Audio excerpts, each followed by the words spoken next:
This is a Geek Leader podcast, and I'm your host, John Rauda.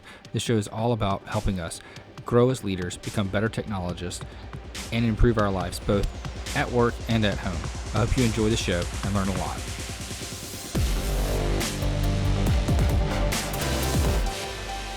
Welcome to episode 229 of the Geek Leader podcast. I'm your host, John Rauda. And today's sponsor is A2 Hosting. I've been using A2 Hosting solid state hosting solutions for our website at geekleader.com for many, many years now, and absolutely love their support, their service, and all the features that you get. You get access to cPanel. You get all of the things that you can imagine for a great WordPress experience, including their A2 optimized WordPress, which does extra security checks, extra lockdown. You can lock down your editor file so you can't edit anything inside there. You get alerts whenever there are file changes that are done.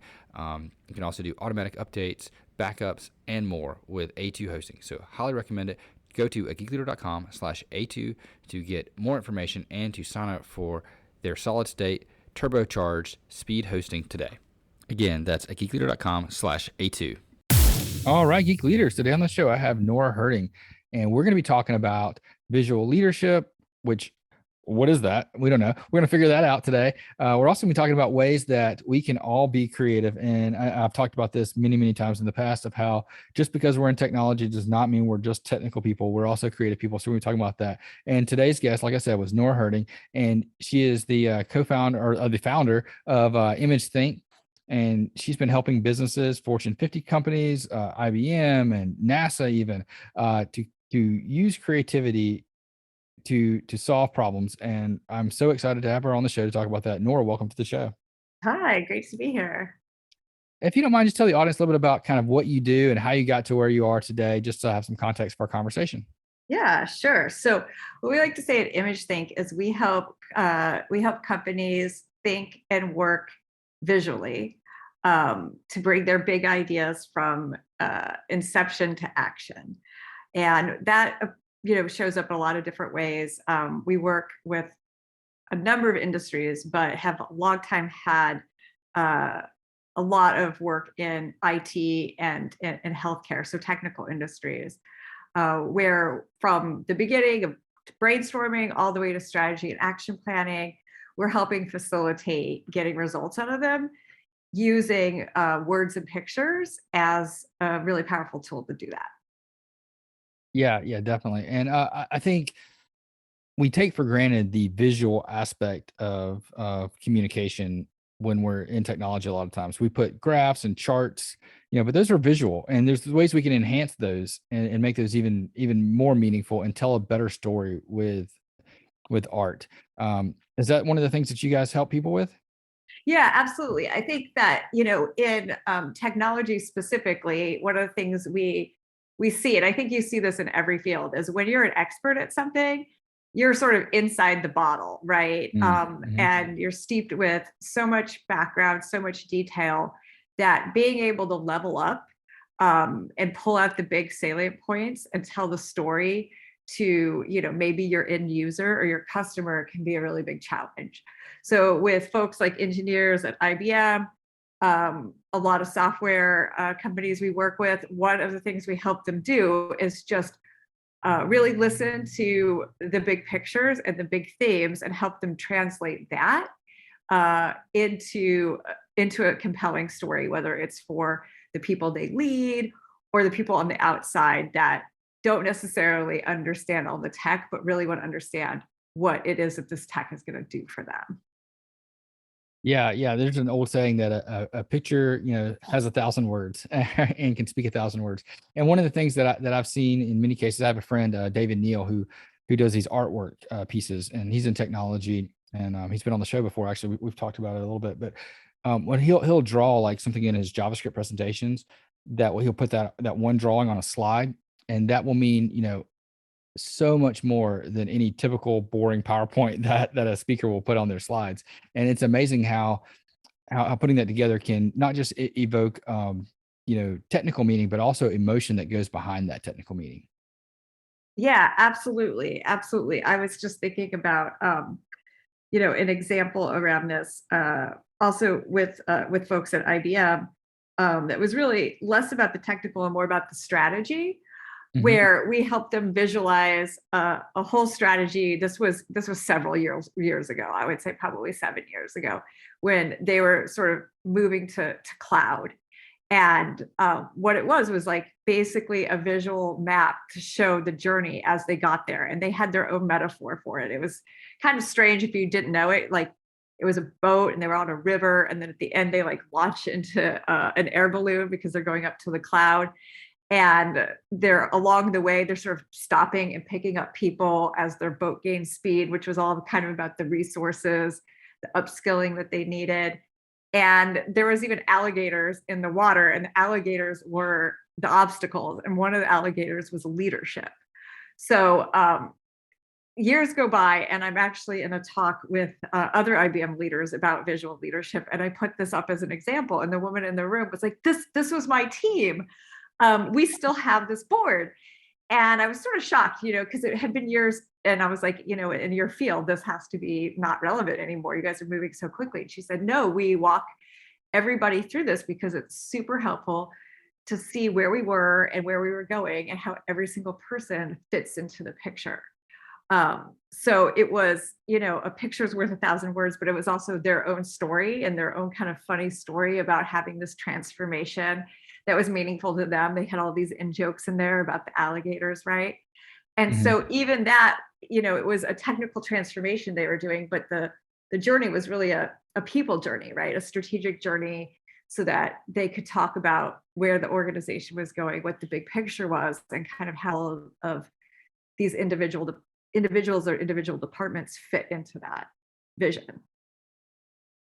Yeah. So, do you see that often whenever there's, a technical problem or technical solution that you get in there, you find out more that it's actually more of a people problem and process?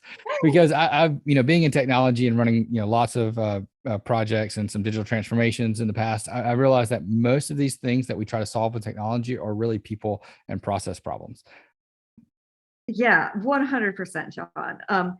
The funny thing is I never actually want to say this to clients, but maybe I'm giving it away here on the podcast, is a lot of times questions people have for ImageThink is, well, we're experts at, let's say, AI, or we're experts at, we're a healthcare company and a pharma company, and we're experts at, this molecule for this disease state. How are you going to come in and help us understand and get clarity with visuals if you don't have that background, right? But what it boils down to is that each industry, like, it's really a handful of the same problems that people are having. And a lot of it is actually organizational issues, culture issues, people management, communication. So the specifics are less germane, right? Like, they're all experts at their field, but that's not really what they're coming together to try to solve, right? They're trying to solve people and organizational problems. So 100%. But you gotta know what to tell the client. Oh, you're not that special. Everybody basically has the same set of problems. But that's what I found in 14 years of doing this. That almost the industry, everyone has their nuances and their jargon. But when you boil it down as leaders, where leaders are faced kind of with the same set of challenges, regardless of what the product or the service is. Yeah, for sure. And you use a term called visual leadership. Can you define what is visual leadership and what does it mean to you? Yeah, so visual leadership is really harnessing the innate power of visuals to organize, clarify, and get people to collaborate around a vision that you have. So I like to explain it by admitting that it's not something that ImageThink started. It's a little bit older than ImageThink, about 30,000 years, because that 30,000 BC is the year that they found kind of the oldest cave paintings in the cave of Altamira, Spain. And in that cave, there's paintings of bison and antelope and a lot of game. And of course, we don't know exactly, we weren't in the minds of early ancestors, but anthropologists believe that those are instructions for hunting. So the way I see it is that's the first example of a leader taking a group of people to try something different, right? We were maybe gatherers before, or vegetarians, right? to say, let's try something and let's use pictures to clarify around this action. And then let's go make it happen. And we know it was successful because we're all here today. Yeah, yeah, awesome. And I think it's so interesting how whenever we do have these digital transformations or business problems that we want to, solve, and we tend to get in a room, we talk about them, and a lot of times we reiterate the same things, and we try to get people to understand. But if we can just put like one visualization that kind of shows our strategy or our like what you were talking about, our vision, and get it in a way where everybody understands is on the same page, would seem to me, it seems like it would make these processes so much easier and so much better. And I was talking to someone just recently who they went through all these internal meetings to kind of determine what the root cause of one of their problems are. They presented it to one group, and then they hired a consultant. The consultant came in and did the exact same set of interviews that they just completed internally, and found the same conclusions and put it out. And it's like one group sees it and says, "Oh yeah, that's brand new." And the other group's like, "We just showed you guys this 6 months ago. Why are we doing this again?" How have you seen like being able to communicate this visually to get people on that same page and to move forward when it comes to strategies? Yeah, yeah, absolutely. Well, I think that one of the benefits is get it. Well, in your story with your friend, it sounds like Mhm. they did the interviews, but it never moved on kind of to the next phase, right? Like they got all the insights, but then they just kind of stalled and sort of went back to a consultant to try to solve the problem for them. Yeah, I think it was more like they couldn't communicate it properly or get people to get the right buy-in. Yeah. So one thing that visuals working visually in this case. So let's say that they had these kind of focus groups instead of surveys in this particular example.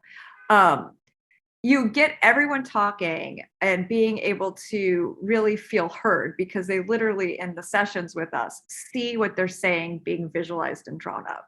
And not only what they're saying, but what their colleagues are saying. So at the end of it, there is a record that is literally a picture of everybody's experiences sort of aggregated. So it's a kind of a profound act of listening and reflecting back to people what they have said, right? And then they start to see how those things are connected to what other people have said. So now you have a sort of a holistic picture of what's going on with the organization. You've invited people into this experience, which you really can't like underestimate. Sometimes I said we work with healthcare and patients, and I had a patient once be like, "This was the most moving experience for me because I'm in this focus group. You asked me to talk about this disease, and I can see my experience drawn up, and externalized." So there's a real kind of powerful psychological sense of engagement and buy-in that you get kind of just from that. But then secondly, you now have a visual artifact that you can take out after the session, right? So it's not like a bunch of chicken scratch on a whiteboard. It's not someone's like, really tedious Word document where they're verbatim typing everything. It's something that's compelling, that is a record that then can be used to help move to the next phase, which it sounds like in your example, they were sort of stuck in, right? They had these interviews, but they either didn't capture them or people didn't feel heard, or they got Mhm. them, but then there really was kind of no clear handoff. So for us, we have a method. It's called the ImageThink method. It's basically kind of like the life cycle of an idea. So we understand sort of where the client is and then where they need to go next and how to try to help bridge them. So in that example, right, they did the insights, they started doing fact finding in this example, but then it kind of got stalled on like the engagement phase where then they needed to make a decision and kind of bring people forward. So it's one of the things we try to help out with, not just thinking about the session itself, but where is it going next? Yeah, no, I think that's really good. I like that the term you used, the artifact that they can take with them and kind of have after the fact, because a lot of times when you leave a meeting, you have, you know, each person took their own notes and the notes are very different from one another. And there's nothing really that binds everybody together and what they, come out of that meeting with. And I like having that artifact, especially today with it being on Zoom and Teams and things like that, that people are communicating, having some kind of artifact to take with them after the meeting and to ponder on or think about, revise and update and make changes to. all those things are really important, I think, and having that visual representation is important. Yeah, absolutely. It could, it's not saying it's going to live forever like the cave paintings in Altamira, but depending on what kind of session it is, sometimes the things that we do create become kind of consecrated. Another example is we visualized a strategy for a pharmaceutical company.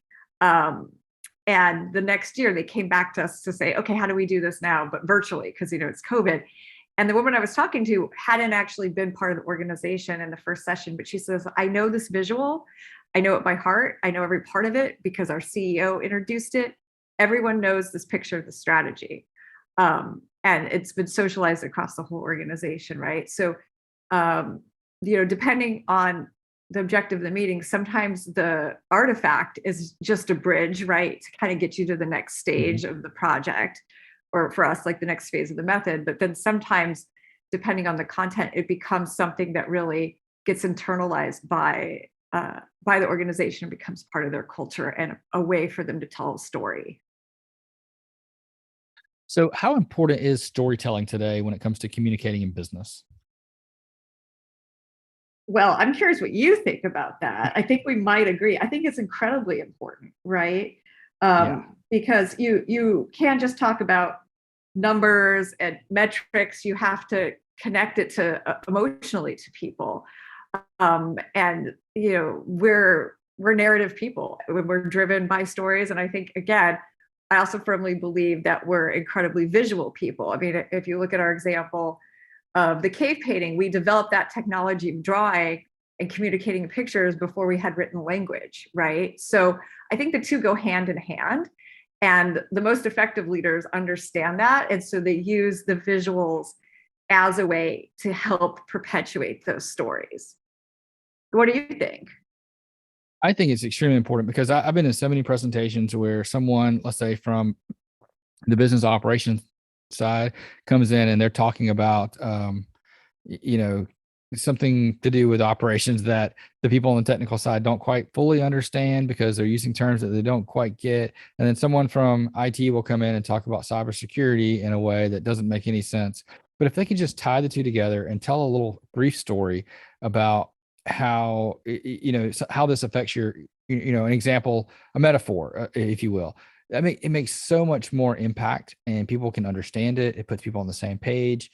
There's no confusion about what is being meant by certain acronyms or certain phrases and words because we all understand a certain story that can hit home with us. So I always try to, like if I'm going to be presenting something, I try to come up with a story outside of work that we can all relate to that I can use as an example of the work related problem that we're trying to solve. Yeah, I think that that's great. And I also really appreciate that you think about the story being not related to work, because I think that that can be really helpful. Sometimes I get questions from people like, okay, how as a leader do I start to implement some of these things besides just having, ImageThink come in and do it for us? Mhm. And one of the things we talk about is just different ways to have creative prompts. And I like to sometimes in brainstorming ideation sessions that we're facilitating, give people a really silly problem at first that has nothing to do with their problem at hand, right? So it's not related to their work at all. Like sometimes I'll ask people, okay, name 10 uses for a pencil other than drawing or erasing. Because it kind of lowers the stakes and gets people thinking, in a completely different realm than they're thinking about their work. And then they can kind of backwards, move into the things that are a little bit higher stake. So a lot of times industry, we get in business very myopic where we look at our competitors, right? In the industry, what's happening, right? Mhm. But really creative people, big breakthroughs, if you think about artists or you think about science, a lot of times they're inspired by things that are outside of that domain. And I always try to encourage leaders to sort of think a little bit like that too. So I appreciate, you're pulling in stories from other places, not just your industry or your workplace.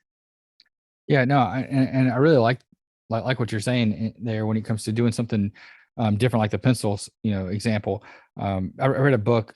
God, it's probably been 10 years ago now by one of my favorite authors, Todd Henry, called The Accidental Creative. And he talks about how innovation and creativity happens in the margins, and that it's not, in between the lines that we're writing on the paper. It happens in the margins. And we need to, sometimes get away from the things that the problems that we're talking about all the time, and think about something different and talk about something different to get that spark in our brain to move into an innovative and creative solution. Yeah, absolutely. And that's like one of the great things about metaphor, right? Because metaphor by definition is, a stand-in or an analog to the real message or the real problem at hand. So I know someone named Dan Seawald, who's a great sort of innovator and advisor, and he talks about that, like, how do you use metaphor as a driver for innovation? So rather than solving the problem directly head on, you say, well, how is this similar, and what it would be the metaphor for this, and then where in the world would we find that? And you pull an inspiration from biology or sociology or art or all these different areas, and and see some really interesting ideas emerge. I think that's brilliant. And what are some ways we, as, let's say, team leads or software development managers, can use creativity in our daily or weekly meetings and lives that we can do? So something different, unique, actionable that we can just start doing today that will help inspire our teams or motivate our teams in a way that's a little bit different. Yeah, great. So I just talked about one, which it was always the last interview question we would have at ImageThink. One day I'm going to write like a armchair psychology book about how you can analyze people's answers on this. But ask your team something silly like, what are 10 uses for a pencil besides drawing? Have a little contest and give them a couple of minutes to come up with some. As again, the stakes are low, right? It's not related to your job at all. It helps inspire people, because I think, you and I were talking about this before we went live, which is sometimes people think that if they don't have the word creative in their work title, that they don't get to be creative thinkers. And that's just not true. I see like the work that you do, engineering, leadership, all of that is about problem solving and bringing in different perspectives. And that's highly, highly creative. So an exercise like that can really build people's creative confidence before you start tackling other problems. So I'd encourage that. Another one that I really like is to just challenge people to draw something that they know really well. So a great one, I think, that reveals for leaders a lot of insight is if you ask your team to draw a picture of their role. Right? What is it that you do? And you'll find some really fascinating results. And one thing I think that comes up really quickly is what kind of thinker you have. Like, is the person a metaphorical thinker? Do they draw like, hey, this is a bunch of cats and I'm herding the cats, right? Are they literal? I've had people basically draw a laptop, to describe their role. They're like, I'm on the computer all of the time. I've had people draw actually a lot of people and the personal side of the role that they have. So asking them to draw their role can, it can be pretty funny to see what people come up with. But I also think it reveals a lot about how the person thinks and a lot about how they see the role that they have. So that's another one I would encourage your listeners to experiment with. Yeah, that's an interesting one, because I'm trying to think right now, what would I draw? Hey, I guess it depends on the mood I'm in that day. Yeah, I remember one time being with a group of people, and I think it was the EA that like drew basically like all of this like scribbles and chaos and a bunch of arrows going in different directions. And then everyone in the room, I think, was like, oh my gosh, we really need to give this person some time off because we're putting a lot of stuff on their plate. Yeah, I was actually thinking like, you mentioned herding cats. So I thought about that, and then I thought, well, my team is more like lions. Maybe herding lions or something. Oh, or you are like a lion tamer. Yeah. Oh, that's even better. Yeah, I like it.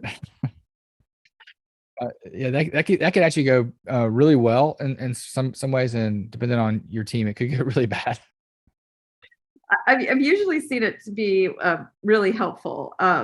Another effect of that, and you don't have to just stick with roles. You could ask them to draw, whatever you'd like to hear about them. Is even in teams where they know each other really well and they do this kind of exercise, I hear that they learn more about the person than they thought. They understand more about how they think, and they remember the person's answers so much better with a picture. So how many times are we like networking or being introduced to someone? I'm guilty of this. They tell me their name and it's like 15 seconds later, I can barely remember it.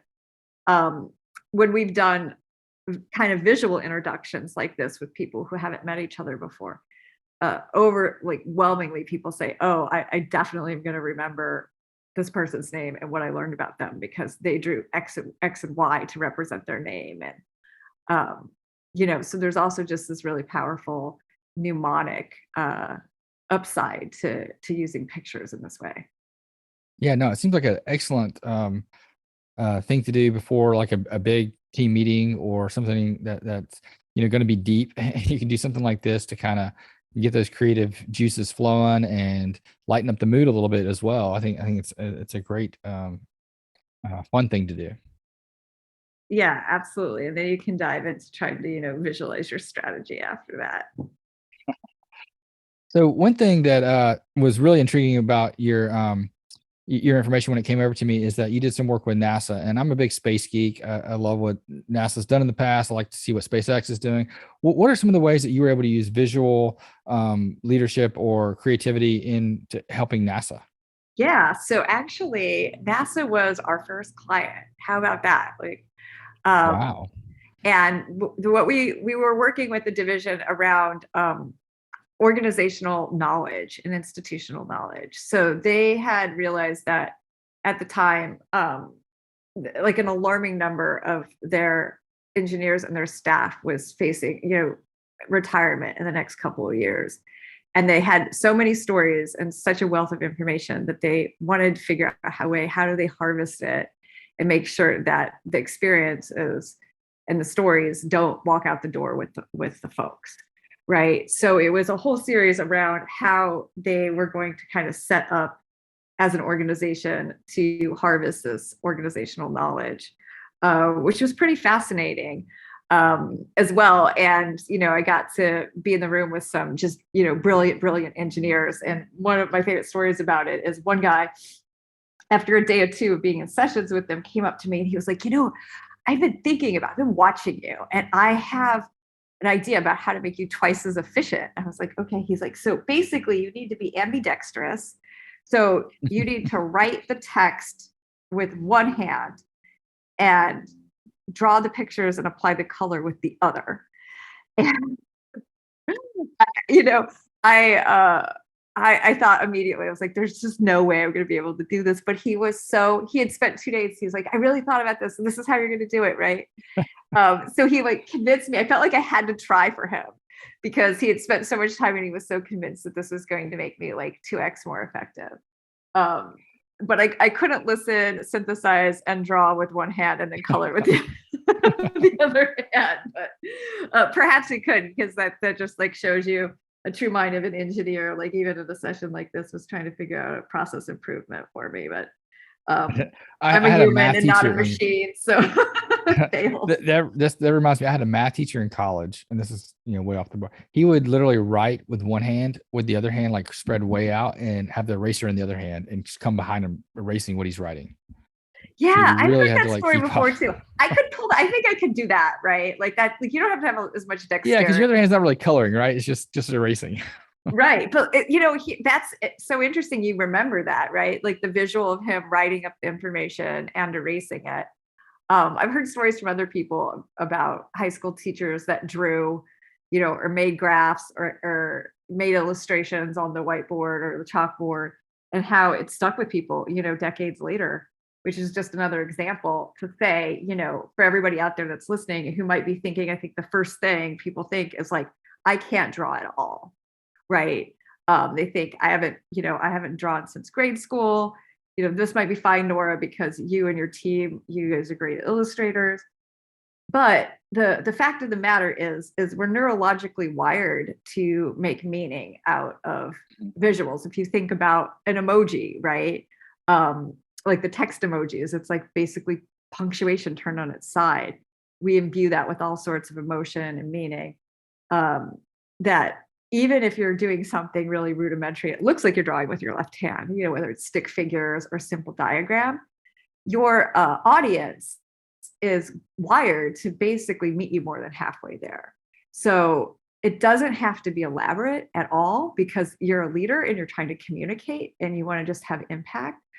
And you can do that with stick figures. You can do that with very, very simple rudimentary drawings. And it'll stand out. It will have the effect that you want, and it'll be memorable, even if it's not beautiful. Yeah, no, I think you're right. And there's actually one blog that I was reading not too long ago, and all of their content had stick figures beside it. And I remember more about what I was reading just because it had these little silly stick figures drawn out there. And I remember I actually sent a comment to the author of the blog about the stick figures, and he's like, "Yeah, I put those in there just on a whim," and I've had more comments about the fact that those were in there than any of my other previous blog posts that didn't include them. So he's going to do that going forward. Just draw little stick figures that kind of illustrate what he's doing inside all of his articles. Yeah, absolutely. Since you've been so great sharing some books that you found impactful or thinkers, Dan Rome, who wrote Back of the Napkin. I'm not sure if you know that one. I don't, but I'm putting that in my list right Yeah, now. ROAM. And what it was years ago, he basically took when they were coming up with Affordable Care Act, which I remember famously was like 20,000 pages or something. And he basically illustrated it with stick figures about, how Obamacare, would work. And it kind of went viral. And he's a businessman. He doesn't have an art background like me. All of his drawings are basically stick figures, but he breaks it down kind of in the same way to say, this is why this is powerful. He could distill all of that policy that was going to come out into a series of illustrations of basically circles and sticks and dots. Yeah, no, I'm definitely gonna check that out, because I found most recently, like, a lot of the books that I've read. I read a book called You Little Jerk, which is about business culture, and the guy illustrated himself with little, small little drawings. Not, I'd say they're a little bit better than stick figures, but he illustrated himself just with drawings. And talking to him, that was one of the ways he actually got the book published, was because when he showed the manuscript, he had the art with it, and they're like, "Wow, this is great," And when I read it, it was more memorable because of those drawings than the content that was written. And I think that I was able to even apply some of that stuff better because it meant more because of the drawings. Oh yeah, that's a great story. I'm gonna have to check that one out too. But yeah, no, I'm definitely putting this Dan Rome book in my queue right now, because it's looking at the cover is super interesting. Solving problems and selling ideas with pictures, and people like me who can't really draw, but like to look at them, could use something like this and say, look, if I can draw a stick figure drinking coffee, that's pretty easy. So if he can do Yeah, that, exactly. then sure, I can add that into my slides. Right. Add it into your slides. Put it up on Zoom. I think some of it just takes a little bit of creative courage to be the first person to make, your little drawing. And other people will follow suit. And, back to being, maybe a team building activity, like you recognize, the other great thing about that is it's makes everybody pretty vulnerable, because most likely you don't have, maybe there'll be one person in your group that has some innate drawing skills, but most people haven't done it in a long time. So everybody feels a little awkward. There's a lot of laughing, but that kind of shared experience of kind of all being vulnerable together can just be really great, and get a lot of good laughs too. And then once the first person does it and kind of sees like, oh, this is actually pretty effective, other people will be confident to do it as well. Yeah, yeah, I think you're absolutely right. I was reading something the other day by I think it's by the guy David Neal that I mentioned before, and he had put an article together about how to draw, and he said, "Do what you did as a kid, and then tomorrow make it a little bit better, and then the next day make it a little bit better, and the next day make it a little bit better, and eventually you'll be a really good drawer." It just makes so much sense that it's we should draw all the time as children. Now that we're in the workplace, we feel like we have to go find clip art or something else. Why not just make it personal and draw it? Right. It's actually like incredibly effective, and removes all the friction, right, of Hmm. finding clip art and putting it in a PowerPoint. There's something like very humanistic about it. And I think right now we're all behind screens. It can be really refreshing to ask people to just like sketch out their idea and then hold it up in front of the camera. So you don't even need to actually use a digital tool. Yeah, no, I love that. I think that's great. So what other pieces of advice would you have for someone running a meeting that wants to have a good artifact or takeaway to go away with at the end of the meeting? Is it something that we should do during the meeting? Like, should we have someone or maybe each person take turns like drawing and adding something to like a board somewhere or something like that Yeah, we can yeah. have Well, that artifact? it's a great question. And I think part of it depends on what is the objective of the meeting. So one would be to be clear about what that is. Two is sometimes you can kind of just create in advance a little bit of a visual framework that then people can populate. One person can populate it, or people can populate it together in the meeting.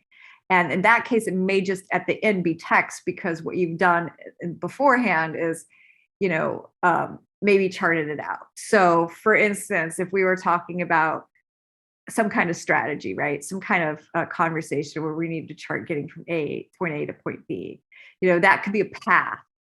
For instance, it can be a road.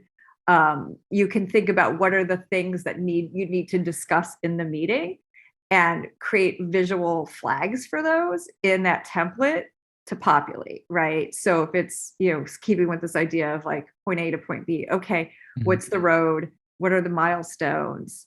What are the resources we need, right? And just sketch up kind of a framework that then you're presenting to the group. And so you don't have to have the pressure of doing the drawing in the session because you've done it sort of beforehand.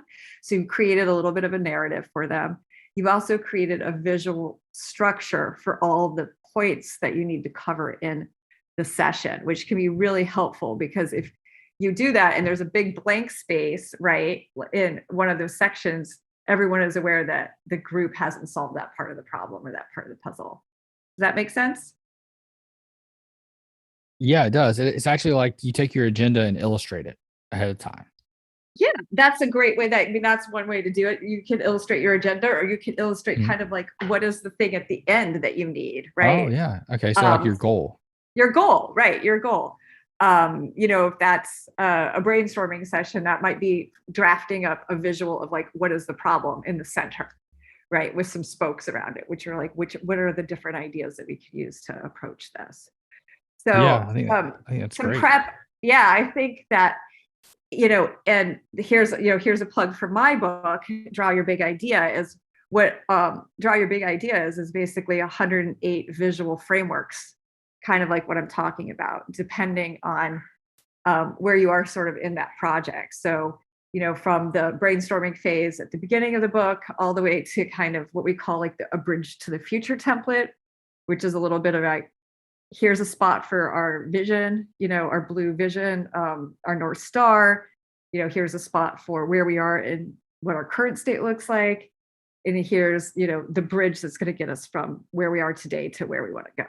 So in your book, I think that was like charting the path. Is that you had like little road signs and stuff? Yeah, that's it. Yeah, there's charting the path, and then there's a bridge to the future. And both of those are super, super valuable. We use those with all kinds of different organizations. Sometimes we change the metaphor. If you remember, I was talking about this IBM metaphor about a boat. It's basically charting the path, but a aquatic version of it. So so if you're stumped with how you might visualize the goal for the meeting beforehand, steal one of my ideas from Draw Your Big Idea, because it's basically a whole workbook of visual templates to help you think through these things. Awesome. And so where can people pick up a copy of Draw Your Big Idea and find out more about the things that you guys are doing, and maybe get some help if they need it in their companies? Yeah. So, these days, since we're all shopping inside, you can definitely find it on Amazon. It's also published on Chronicle. So anywhere where Chronicle books are covered or carried, you can find it there. If you want to learn more about what we do at ImageThink, you can find us at imagethink.net. And we have a lot of resources on our website as well. Awesome. Well, thanks for coming on the show. Really appreciate it, Nora. It's been a wonderful, refreshing conversation. Yeah, I really appreciate it. It's been a lot of fun. And yeah, I would love to hear what your team thinks about the lion tamer analogy. If you guys do the draw your role exercise, keep me posted. Yeah, I don't know how they'll take it, so I'll try that out and let you know. Sounds good. If you enjoyed that episode, please leave a rating and review in Apple Podcasts. I'd greatly appreciate that. And also, don't forget to check out merch. We have some T-shirts that I've designed that are on at geekleader.com. You can click on the merchandise section there and check that out. And also, don't forget about the books from our guests. So if you like this guest and other guests that have written books, please go ahead and check that out at geekleader.com. I would greatly appreciate it, and I'm sure they would too.